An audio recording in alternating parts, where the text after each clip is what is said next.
රුපියල් 6000ක දීමනාවක් දෙන්න පාසල් පොත් මිලදී ගන්න. அதே போன்று நாங்கள் இன்னொரு முடிவெடுத்திருக்கின்றோம். 300க்கு குறைந்த பிள்ளைகள் படிக்கும் பாடசாலைகளிலே அந்த அனைத்து பிள்ளைகளுக்கும் 6000 ரூபாய் கொடுப்பனவு பாடசாலை உபகரணங்கள் பெற்றுக்கொள்வதற்காக வழங்குவோம் என்று. ඇයි අපි එහෙම කරන්නේ? ஏன் நாங்கள் அப்படி මේ செய்கின்றோம்? ගම්වල දුප්පත්භාවය ඉවත් කරන්න නම් දරුවන්ට හොඳට උගන්වන්න ඕන. இந்த கிராமங்களிலே இந்த பகுதிகளிலே வறுமையை ஒழித்து கட்ட வேண்டுமானால் பிள்ளைகளுக்கு நாங்கள் சிறப்பான கல்வியை கொடுக்க வேண்டும், வழங்க வேண்டும். ඒ නිසා තමුන්නාසලා මහන්සි වෙන දරුවන්ට උගන්වන්න. ஆகவே நீங்களும் உங்களோட பிள்ளைகளுக்கு படிப்பிப்பதற்காக ஒத்துழையுங்கள், செயற்படுங்கள். දුප්පත්භාවයෙන් අපි මිදමු, දරුවන්ට උගන්වමු. வறுமையிலிருந்து நாங்கள் மீளுவோம், பிள்ளைகளை படிக்க வைப்போம். අපි තීන්දුවක් අරන් තියෙනවා සියලු පාසල්වල ගුරු පුරප්පාඩු ඉවත් කරලා විශේෂයෙන්ම මේ අවුරුද්දේ අපි අලුතෙන් ගුරුවරු බඳව ගන්නවා පුරප්පාඩු වලට. அதே போன்று நாங்கள் இன்னொரு முடிவெடுத்திருக்கின்றோம். அனைத்து பாடசாலைகளிலும் ஆசிரியர் பற்றாக்குறையை நிவர்த்தி செய்து புதிய ஆசிரியர்களை நாங்கள் நியமனம் வழங்கி பெற்றுக்கொண்டு சிறப்பான இந்த கல்வியை முன்னுக்கு கொண்டு போவதற்காக. අපේ දිසාපතිතුමා ඉන්නවා, එතුමා දන්නවා ගුරු හිගේ තියෙන පාසල් අපිට කියන්න අපි ගුරුවරු එවන්නම්. எமது மாவட்ட செயலாளர் இருக்கின்றார் இங்கே. நீங்கள் கூறுங்கள், ஆசிரியர் பற்றாக்குறையுள்ள பாடசாலைகள் எங்கே இருக்கின்றன என்று நாங்கள் ஆசிரியர்களை நாங்கள் அனுப்புகின்றோம். ඒ විතරක් නෙවෙයි අපි යාපනයේ පුස්තකාලේ තවත් දියුණු කරන්න ඕන. அதே போன்று எமது யாழ் நூலக சாலை இன்னும் நாங்கள் அபிவிருத்தி செய்ய வேண்டும். ඒ සඳහාත් මේසර ඈවැලියකින් අපි සල්ලි වෙන් කරනවා. அதற்காகவும் நாங்கள் இந்த வரவு செலவு திட்டத்திலே நிதி ஒதுக்கீடு செய்கின்றோம். ගම්වල අපිට යන්න තියෙන හොඳම පාර අධ්‍යාපනය. ஆகவே இந்த கிராமத்திலே எமக்கு இருக்கின்ற சிறப்பான வழிதான் இந்த கல்வியை நாங்கள் மேம்படுத்த வேண்டும். අපි ළමුන් 250ට අඩු සියලු පාසල් වල දරුවන්ට සපත්තු ගන්න රුපියල් 3000ක් දෙනවා. 250 மாணவர்களுக்கு குறைவாக உள்ள அனைத்து பாடசாலைகளிலும் படிக்கும் மாணவர்களுக்கு சப்பாத்துக்களை வாங்குவதற்காக 3000 ரூபாய் காசு நாங்கள் ஒதுக்குகின்றோம். අර පාසල් වලින් ආහාර දෙන ළමයිට එක වේලකට දුන්න රුපියල් 60යි. ඒක අපි 100 දක්වා වැඩි කරනවා. பாடசாலையிலே உணவு வழங்கிய பாடசாலையில் உங்களுக்கு தெரியும் 60 ரூபாய் மட்டும்தான் ஒரு பிள்ளைக்கு ஒதுக்கப்பட்டிருந்தது. அந்த 60 ரூபாவை 100 ரூபாய் வரை நாங்கள் அந்த அளவை அதிகரிக்கின்றோம். චීන රජය අපිට එකඟ වෙලා තියෙනවා සියලු දරුවන්ට නොමිලේ ලබන අවුරුද්දේ ඇඳුම් ලබා දෙන්න. சீன அரசாங்கம் ஒத்துக்கொண்டிருக்கின்றார்கள். இந்த வருடத்திலே வழங்கியதை போன்று அடுத்த வருடத்திலும் பாடசாலை சீருடைகளை இலவசமாக வழங்குவதற்கு. ඒ නිසා අපි වැඩිම වෙහෙස දරන දරුවන්ට උගන්වන්න. ஆகவே நாங்களும் மிகவும் கஷ்டப்படுகின்றோம் பிள்ளைகளின் கல்வி தரத்தை உயர்த்துவதற்காக. ලෑස්තිද දරුවන්ට උගන්වන්න? நீங்கள் தயாரா பிள்ளைகளை படிப்பிப்பதற்கு? අපි සහාය දෙන්න. நாங்கள் ஆதரவு கொடுக்கின்றோம். ඒ විතරක් නෙවෙයි අලුත් දරුවන්ට අපි රස්සා දෙන්නත් ඕන. அதே போன்று புதிதாக படித்து வெளியேறும் பிள்ளைகளுக்கு மாணவர்களுக்கு நாங்கள் தொழில் வாய்ப்புகளை வழங்க வேண்டும். අපි සැලසුම් කරලා තියෙනවා මේ යාපනයේ දිස්ත්‍රික්කේ අලුතෙන් කර්මාන්ත පුර 3ක් ඉදි කරන්න. அதே போன்று நாங்கள் எதிர்பார்க்கின்றோம் இந்த வட மாகாணத்திலே புதிய தொழில்பேட்டைகள், கைத்தொழில் மையங்கள் 3 அமைப்பதற்கு. කංගසන්තුරේ, காங்கேசன்துறை, பரந்தன் සහ මාංකුලම්. மாங்குளம் අලුත් කර්මාන්ත පුර 3ක් ඇති කරනවා. 3 புதிய தொழில் பேட்டைகள் அல்லது பொருளாதார மையங்களை நாங்கள் அமைக்க திட்டமிட்டிருக்கின்றோம். අපි විදේශගත ශ්‍රී ලාංකිකයන්ට ආරාධනා කරන වගේ ආයෝජනය කරන්න එන්න කියලා. நாங்கள் அழைக்கின்றோம் வெளிநாடுகளில் இருக்கும் இளைஞர்களுக்கு, புலம்பெயர் இளைஞர்களுக்கு அவற்றில் முதலீடுகள் செய்ய வாருங்கள் என்று. වැඩියෙන්ම මේ පළාත් වල ජීවත් වෙන තරුණයන්ගේ අපේක්ෂාව රට අත්හැරලා යන එක. இங்க இருக்கும் இளைஞர்களுடைய எதிர்பார்ப்பும் இந்த நாட்டை விட்டு வெளியேறுவதுதான் எதிர்பார்ப்பாக இருக்கின்றது. ඇයි රස්සාවක් නැහැ? ஏன் சரியான ஒரு தொழில் இல்லை? අපි කර්මාන්ත පුර ටික හදන්නම් ඕගොල්ලෝගේ දරුවන්ට රස්සා ටික හොයලා දෙන්න. நாங்கள் அந்த தொழில் மையங்களை, கைத்தொழில் மையங்களை அமைக்கின்றோம் உங்களுக்கு தொழில் வாய்ப்புகளை பெற்றுக் கொள்வதற்காக. ඒ වගේම මේ අවුරුද්දේ අපි රජයේ පුරප්පාඩු පුරවන්නත් බලාපොරොත්තු වෙනවා. அதே போன்று இந்த வருடத்தில் நாங்கள் அரச துறையில் இருக்கும் வெற்றிடங்களை நிரப்புவதற்கும் எதிர்பார்க்கின்றோம். විශේෂයෙන්ම අපි අපේ පොලිසිය වල විශාල හිගයක් තියෙනවා දෙමළ භාෂාව කතා කරන අය. நமது போலீஸ் துறை எடுத்துக்கொண்டால், காவல்துறை எடுத்துக்கொண்டால் மிகப்பெரிய வெற்றிடம் ஒன்று இருக்கின்றது. தமிழர்கள் அந்த போலீஸ் துறையிலே குறைவாகத்தான் இருக்கின்றார்கள். අපි මේ අවුරුද්දේ පොලිසියට අලුතෙන් 2000ක් බඳවා ගන්න බලාපොරොත්තු වෙනවා. දෙමළ තරුණයන්ට අපි ආරාධනා කරනවා පොලිසියට බැඳෙන්න කියලා. நாங்கள் எதிர்பார்க்கின்றோம் கிட்டத்தட்ட 2000 பேர் போலீஸ் துறைக்கு இணைத்துக் கொள்வதற்காக நாங்கள் இங்கிருக்கும் தமிழ் இளைஞர்களை நாங்கள் அழைக்கின்றோம். போலீஸ் துறையிலே நாங்கள் இணைந்து செயல்படுவோம் என்று. நீங்கள் தயாரா? போலீஸில் இணைவதற்கு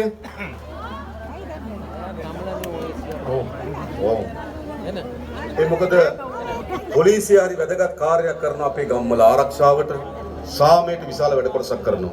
ஏனென்றால் போலீஸ் துறை எடுத்துக்கொண்டால் எமது கிராமங்களிலே அமைதியை பாதுகாப்பதற்காக பெரிய ஒரு சேவை செய்கின்றார்கள். ඒකට මේ භාෂාව කතා කරන නිලධාරීන් අවශ්‍යයි. அதற்கு அந்த மொழியிலே அந்த கிராமத்தில் வாழும் மக்களுடைய மொழியில் கதைக்கும் அந்த அதிகாரிகள் தேவை. ඒ වගේම මේ පළාත් වල වේගයේ මත්ද්‍රව්‍ය පැතිරෙමින් යනවා. அதே போன்று எங்களுக்கு தெரியும் இந்த பகுதிகளில் கூட பாரிய அளவிலே போதை வஸ்து இந்த பாவடை அந்த விஸ்தரிப்பு நடந்து கொண்டிருக்கின்றது. අපේ තරුණ පරම්පරාව විශාල ලෙස මත්ද්‍රව්‍ය වලට ගොදුරු වෙමින් තිබෙනවා. நமது இளம் சமுதாயம் இந்த போதை வஸ்துக்கு பெருமளவாக அடிமைப்பட்டு வருகிறார்கள். අපි මේක නතර කරන්න ඉතාමත් ශක්තිමත් වැඩපිළිවෙලක් හදලා තියෙනවා. இதை நிறுத்துவதற்காக நாங்கள் பெரும் சக்தி வாய்ந்த ஒரு திட்டத்தை நாங்கள் முன்னெடுத்து வருகின்றோம். හැබැයි ඔයගොල්ලන්ගේ සහායත් අවශ්‍යයි. ஆனால் அதற்கு உங்களுடைய ஒத்துழைப்பும் எங்களுக்கு தேவைப்படுகின்றது. අපි එකතු වෙලා මේ මත්ද්‍රව්‍ය තුරන් කරමු. நாங்கள் ஒன்றிணைந்து இந்த போதை வஸ்து பிரச்சனையை தோற்கடிப்போம். ඒ වගේම අපි දන්නවා විශාල ඉඩම් ගැටලුවක් තියෙනවා මේ යාපනයේ ජීවත් වෙන ජනතාවට. அதே போன்று இந்த யாழ் மாவட்டம் அல்லது வடமாகாணத்தை எடுத்துக்கொண்டால் காணி பிரச்சனை என்பது பெரிய ஒரு பிரச்சனையாக இருக்கின்றது. අපේ ප්‍රතිපත්තිය எமது கொள்கை ජනතාවගේ ඉඩම් ජනතාවට ලබා දිය යුතුයි. எமது கொள்கை மக்களுடைய காணியை மக்களுக்கு வழங்க வேண்டும் என்பது. ආරක්ෂාවට සංවර්ධනයට ආණ්ඩුවට ඉඩම් පවරා ගැනීමේ අයිතිය තියෙනවා. பாதுகாப்புக்கு அபிவிருத்திக்கு காணியை எடுத்துக்கொள்ளும் உரிமை அரசாங்கத்துக்கு இருக்கின்றது. ඒත් බොරුවට ඉඩම් තියාගෙන ඉන්න බෑ. ஆனாலும் பொய்யுக்கு காணியை அரசு தரப்பிலே வைத்துக் கொள்வது தவறு. අපි දන්නවා තාමත් පවුල් විශාල 1500කට ආසන්න ප්‍රමාණයක් නේද? 1500කට වැඩි ප්‍රමාණයක් තාමත් අවතන් කඳුරු වල ඉන්නවා. உங்களுக்கு தெரியும் இன்னமும் கிட்டத்தட்ட 1500 குடும்பங்கள் இன்னமும் அகதி முகாம்களில் அல்லது இடம்பெயர் முகாம்களிலே வாழ்கின்றார்கள். நபர்கள் மன்னிக்கணும்.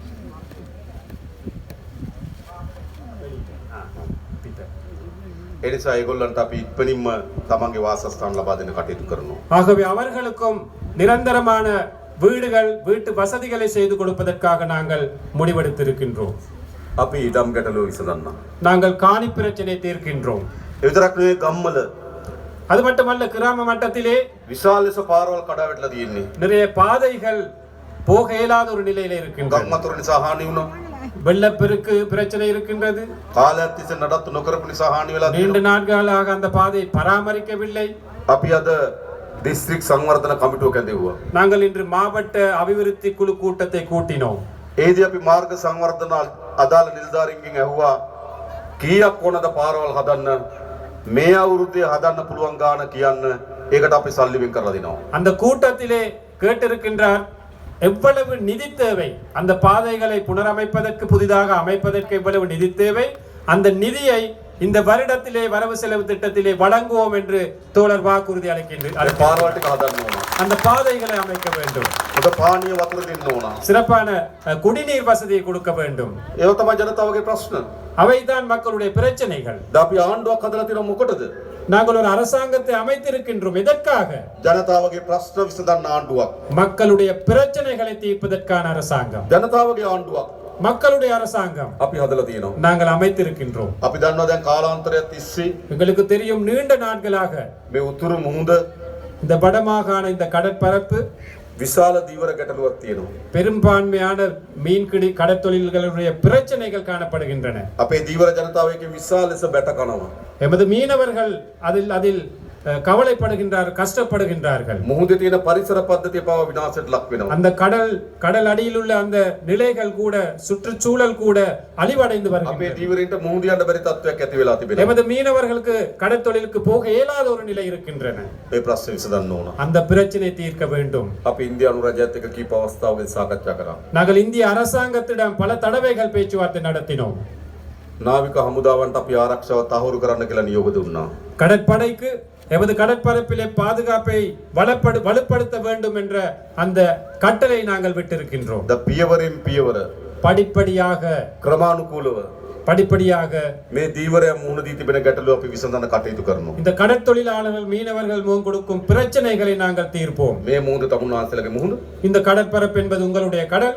මාළුවන් අල්ලන්න අයිතිය තියෙන තමුන්වහන්සේලාට. மீன் பிடிக்கும் உரிமை இருப்பது உங்களுக்கு. ඒ අයිතිය අපි තහවුරු කරන්න ඕන. அந்த உரிமையை நாங்கள் உறுதிப்படுத்த வேண்டும். ඒ සඳහා අපිට කාලයක් දෙන්න. அதற்கு சில காலங்கள் எங்களுக்கு வழங்குங்கள். හැබැයි විසඳන්න ඕනේ ප්‍රශ්නේ. கட்டாயமாக நாங்கள் அதை தீர்க்க வேண்டும், தீர்க்க வேண்டிய ஒரு பிரச்சனை. අපේ දීවර ජනතාව බයෙන් எமது மீனவர்கள் பயந்து මුහුදු යන්නේ නැතුව கடலுக்கு செல்லாமல் මුළු මාළු සම්පතම විනාශ කරමින් ஒட்டுமொத்த மீன் வளத்தையும் அழித்த வண்ணம் නීති විරෝධී ට්‍රෝලර් යාත්‍ර උපයෝග කරගනිමින් சட்டவிரோதமான ட்ரோலர்களை பயன்படுத்தி මේ කරන විනාශය නතර කළ යුතුයි. இந்த அழிவை நிப்பாட்ட வேண்டும். கட்டாயமாக නතර කරන්න ඕනේ නැද්ද? நிப்பாட்ட வேணாமா? අපි ඒක කරන්න ඕන. நாங்கள் அதை செய்ய வேண்டும். අපි ඒ සඳහා වැඩ කටයුතු කරමින් ඉන්නවා. அதற்காக நாங்கள் செயல்பட்டு கொண்டிருக்கின்றோம். මොකද මේක අපේ මුහුණ අපේ ජනතාව. இது எங்களுடைய மக்கள், எமது கடற்பரப்பு. இந்த ප්‍රශ්න අපි විසඳීම සඳහා උපරිම උත්සාහයක් දරනවා. ஆகவே பிரச்சனைகள் தீர்ப்பதற்காக நாங்கள் முழு மூச்சாக செயல்படுவோம். ඒ වගේම පහුගිය මැතිවරණයේදී அதே போன்று கடந்த தேர்தலிலே ජනතාවගේ විශාල වමනාවක් තිබුණා. மக்களுடைய மிகப்பெரிய ஒரு எதிர்பார்ப்பாக இருந்தது, අපේ රටේ මේ දේශපාලන සංස්කෘතිය වෙනස් කරන්න. எமது நாட்டிலே இந்த அரசியல் கலாச்சாரத்தை மாற்றி அமைக்க வேண்டும் என்று. අපේ රටේ දේශපාලනය තිබුණේ எமது நாட்டில் அரசியல் இருந்தது මහජනයාට වඩා උඩින් ඉන්න දේශපාලනයක්. மக்களை விட மேலாக இருக்கும் அரசியல் தான் எமது நாட்டிலே காணப்பட்டது. මහජනයාත් එක්ක සමීප දේශපාලනයක් නෙවෙයි. மக்களுடைய நெருக்கம் ஒன்று இருக்கவில்லை. නායකයෝ ඉන්නේ ජනතාවට වඩා උඩින්. தலைவர்கள் இருப்பது மக்களை விட மேலாக. මහජනයාගේ ධනෙ විශාල ප්‍රමාණයක් පාලකයෝ නාස්ති කරනවා. உங்களுடைய வரிப்பணத்தை அதிகாரிகள் எவ்வளவு வீணாக்கினார்கள். විශාල ප්‍රමාණයක් හොරකම් කරනවා. அதிகளவானதை களவெடுத்தார்கள், திருடினார்கள். අපි ඒක නතර කරපු ආණ්ඩුවක්. அதை நிறுத்திய அரசாங்கம் ஒன்று எமது அரசாங்கம் என்பது. මේ කංකසන්තුරේ හදලා තියෙනවනේ ජනාධිපති මන්දිරය. வெல்வெட்டித்துறை அல்லது காங்கேசன் துறையிலையும் இருக்குதானே ஜனாதிபதி மாளிகை ஒன்று. දැකලා තියෙනව නේද? கண்டிருக்கிறீங்களா? மயிலிட்டி. මයිලිටි ප්‍රදේශයේ තියෙනවා. ඔව්. මෙහෙට ජනාධිපති මන්දිරයක් ඕනද? இங்க ஜனாதிபதி மாளிகை ஒன்று தேவையா? මට නම් එපා. தோழருக்கு வேணாமா? ඕගොල්ලන්ට ඕනද? உங்களுக்கு வேணுமா? வேண்டாம். මට එපා. தோழருக்கு வேண்டாமா அது? අපි අද දිසාපතිතුමාටත් ආණ්ඩුකාරතුමාටත් කිව්වා ඒකට ගැළපෙන ව්‍යාපෘතියක් හොයලා දෙන්න. අපි ඒකට ජනාධිපති මන්දිරය දෙන්න. இன்று மாவட்ட செயலாளருக்கும் அதே போன்று ஆளுநர் அவர்களுக்கும் கூறினாராம், அந்த மாளிகை தொடர்பாக எதிர்காலத்தில் அதை எப்படி பராமரிப்பதற்கான உரிய திட்டம் ஒன்று அமையுங்கள், அதற்கு ஆதரவு அளிக்கிறோம் என்று. හොඳද? நல்லமா? ඒක යුනිවර්සිටි එකක් දාන්න හොඳයි නම් අපි ඒක කරමු. அதுல பல்கலைக்கழகம் ஒன்று போட வேணுமா இருந்தா அதுக்கு சப்போர்ட் பண்றோம். සංස්කෘතික මධ්‍යස්ථානයක් දාන්න ඕන නම් ඒක කරමු. கலாச்சார ஒரு மண்டபமாக அமைக்க வேண்டும் என்று அதற்கு ஆதரவு தெரிவிப்போம். හොඳයිනේ. நல்லமா? මෙහෙ විතරක් නෙවෙයි නුවරඑළිය මාලිගයටත් අපි ඒක කරනවා. இங்கு மட்டுமல்ல, நுவரெலியாவிலும் இருக்கு, அதற்கும் அப்படித்தான் செய்வோம். අනුරාධපුරයකටත් ඒක කරනවා. அனுராதபுரத்தில் இருக்கும், அதற்கும் அப்படித்தான் செய்வோம். මයියංගනයකටත් ඒක කරනවා. மையாங்கடையில் இருக்கு ஒன்று, அதற்கும் அப்படித்தான் செய்வோம். කතරගමයකටත් ඒක කරනවා. கதிர்காமத்தில் இருக்கு, அதற்கும் அப்படித்தான் செய்வோம். මේ හැමතැනම ජනාධිපති මන්දිර. அனைத்து இடங்களிலுமே ஜனாதிபதி மாளிகைகள். அவர் அவதார் කියලා ෆිල්ම් එකක් තිබ්බ නේද? அவதார் என்ற ஒரு படம் இருந்துச்சு, பாத்தீங்களா? අවතාர் කමලහාසන් හිටියේ අවතාර. அவதார். ඈ? அவதார். අවතාර. දසවතාර. தசாவதார். ඒ වගේ තමයි ජනාධිපති. එක එක ස්වරූපයෙන් ඉන්න එක එක මාලිගා. தசாவதாரம் மாதிரி என்ன, ஒவ்வொரு மாளிகைகளும் ஒவ்வொரு ஒரு விதமாக இருக்கிறது தான் அதுகளை அமைச்சிருக்கு. අපි ඒක වෙනස් කරනවා. அதை நாங்கள் மாற்றி அமைப்போம். හොඳයිනේ. நல்லதானே? ඇයි ඒ? ஏன் அது? මහජනයාගේ දෙන මෙච්චර නායකයෝ නාස්ති කරන්න හොඳ නෑ. மக்களுடைய பணத்தை வீணாக்க கூடாது இந்த தலைவர்கள். මහජනයාගේ ධනෙ නායකයෝ මෙච්චර වියදම් කරන්න හොඳ නෑ. மக்களுடைய பணத்தை இந்த அரசியல் தலைவர்கள் இவ்வாறு செலவழிக்க கூடாது. අපි දුප්පත් රටක්. நாங்கள் வறுமைக்குட்பட்ட ஒரு நாடு. ජනතාවත් දුප්පත්. மக்களும் வறுமைக்குட்பட்டவர்கள். නායකයා தலைவர் දසවතාර. தசாவதாரமாக. හොඳද? நல்லமா அது? ඒ දේශපාලන වෙනස් වෙන්න ඕනේ නැද්ද? அந்த அரசியல் மாறணுமா வேணாமா? අන්න ඒ දේශපාලන අපි වෙනස් කරලා තියෙනවා. அந்த அரசியலை நாங்கள் மாற்றிருக்கின்றோம். මේ දේශපාලන තමයි අපේ රට ඕන. இந்த அரசியல் தான் நமக்கு தேவைப்படுவது. ඒ නිසා අපේ රට ගොඩනැගීමේ දිශාවට අපි පය තබලා තියෙනවා.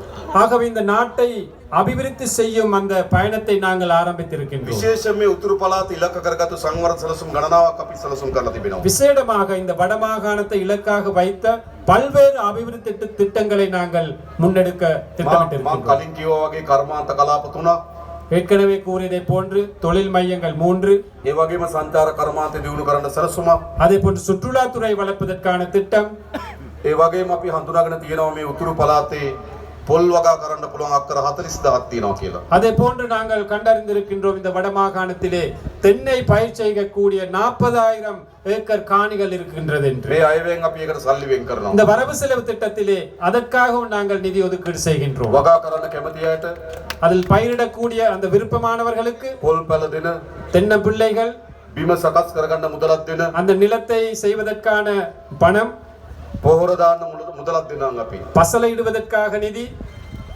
நாங்கள் வழங்குவோம். ඔගොල්ලෝ වගා කරන්න. ලෑස්තිද? நீங்கள் பயிரிட விருப்பமாக இருந்தால் நாங்கள் அவற்றை வழங்க தயாராக இருக்கின்றோம். වගා කරන්න ඕන. தென்னை பயிர் செய்ய நாங்கள் අපි முன்னெடுக்க ඔක්කොම வேண்டும். එකතුලා මේ රට හදන්න ඕන. நாங்கள் அனைவருமே ஒன்றிணைந்து இந்த நாட்டை கட்டியெழுப்ப வேண்டும். මම දන්නවා මේ උතුරු පළාතේ ජනතාව எனக்கு தெரியும் இந்த வடமாகாணத்திலே உள்ள மக்கள் විශාල ලෙස කුස් කර්මාන්තයේ වේචන ජනතාවක්. கணிசமான மக்கள் விவசாயத்துறையில் ஈடுபடுகின்றார்கள். හැබැයි නිසි මිලක් නැහැ. ஆனால் சரியான விலை இல்லை, නිසි සැලැස්මක් නැහැ. சரியான ஒரு திட்டம் ஒன்று இல்லை. එදා ගොවි ජනතාවල මූණ දී තියෙන ගැටලු වලට අපි විසඳුම් හොයන්න. அவ்வாறு விவசாயிகள் முகம் கொடுத்திருக்கும் பிரச்சனைகளுக்கும் நாங்கள் தீர்வு வழங்குவோம். මේ වන විටත් අපි පොහොර සානාධාර රුපියල් 25000 දක්වා වැඩි කරා. ஏற்கனவே நாங்கள் பசலை மானியத்தை 25000 ரூபாய் வரையும் நாங்கள் அதிகரித்தோம். අපිට ඕන ජනතාවගේ ජීවිතය උසස් කරන්න. எமக்கு தேவை சாதாரண மக்களுடைய வாழ்க்கை தரத்தை உயர்த்த வேண்டும். ගොඩක් අපි මේ ගැටුම් පිටිපස්සේ තියෙන්නේ. நாம் முகம் கொடுக்கும் கணிசமான பிரச்சனைகளுக்கு பின்னால் இருப்பது, ගොඩක් මේ යුද්ධ පිටිපස්සේ තියෙන්නේ. கணிசமான இந்த யுத்தங்களுக்கு பின்னால் இருப்பது ආර්ථික ප්‍රශ්නයක් තියෙන වැඩිපුර. பொருளாதார பிரச்சனை தான் கூடிய பாகம் இருக்கின்றது. එතන මේ ආර්ථික ප්‍රශ්නට අපි උත්තර හොයන්න ඕන. ஆகவே இந்த பொருளாதார துறை வளர்க்கும் அந்த பிரச்சனைகளுக்கு தீர்வு காண வேண்டும். ඒකට අපි සැලසුම් හදලා තියෙනවා. அதற்கு நாங்கள் திட்டங்களை அமைத்திருக்கின்றோம். ඒ වගේම භාෂාව. அதே போன்று மொழி உரிமை. අපි ප්‍රධාන වශයෙන් සිංහල දෙමළ භාෂාව කතා කරන ජන කණ්ඩායම් දෙකක් ඉන්නවා. பிரதானமாக இந்த நாட்டிலே தமிழ், சிங்களம் என்ற மொழிகளை கதைக்கும் மக்கள் இருக்கின்றோம். ඒ හැම පුරවැසියෙකුටම அந்த அனைத்து பிரஜைகளுக்கும் තමන්ගේ භාෂාවෙන් රාජ්‍යත් එක්ක ගනුදෙනු කරන දෙන අයිතිය හදන්න ඕන. தனது தாய்மொழியிலே அரசாங்கத்துடன் தொடர்பு கொள்ளும் அந்த உரிமையை ஏற்படுத்த வேண்டும். තමන්ගේ භාෂාවෙන් පොලිසියට ගිහලා පැමිණිල්ලක් කරන්න අවස්ථාව තියෙන්න ඕන. தனது தாய்மொழியிலே போலீஸுக்கு போய் ஒரு முறைப்பாட்டை செய்வதற்கான உரிமை இருக்க வேண்டும். ඒ නිසා මේ භාෂාවෙන් ඇති වී තිබෙන අසමානතාවය අපි විසඳිය යුතුයි. ஆகவே இந்த மொழி ரீதியாக இந்த பிரிவினை நாங்கள் இல்லாதொழித்து ஒழிக்க வேண்டும். ඒ නිසා තමයි මං කලින් කිව්ව ඔබගේ දරුවන් පොලිසියට බන්ධන්න. ஆகவே தான் முதல்ல சொன்ன தோழர், உங்களுடைய இந்த இளம் சக்திகள் போலீஸ் துறையில அது சேருங்கள் என்று. ඊළඟ රජයේ රස්සාවලට ගන්නකොට ඔබගේ දරුවන් ඒවට බැඳින්න.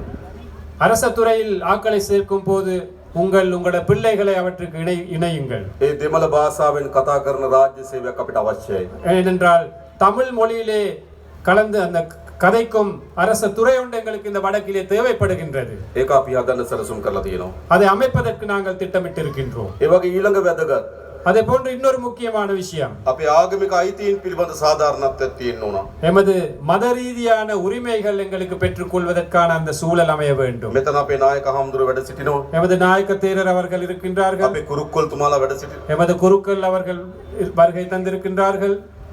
අපි අතර ගැටුමක් තියෙන්න ඕනද? எமக்கிடையே ஒரு போட்டி முரண்பாடு ஒன்று இருக்கணுமா? ආගම අපේ විශ්වාසය. மதம் என்பது எமது எதிர்பார்ப்பு, நம்பிக்கை. එක්කෙනෙකුට කියන්න බෑ උඹ මේ විශ්වාසය අත්තරපන් කියලා. யாருக்குமே வற்புறுத்த இயலாது அந்த நம்பிக்கையை கைவிட வேண்டும் என்று.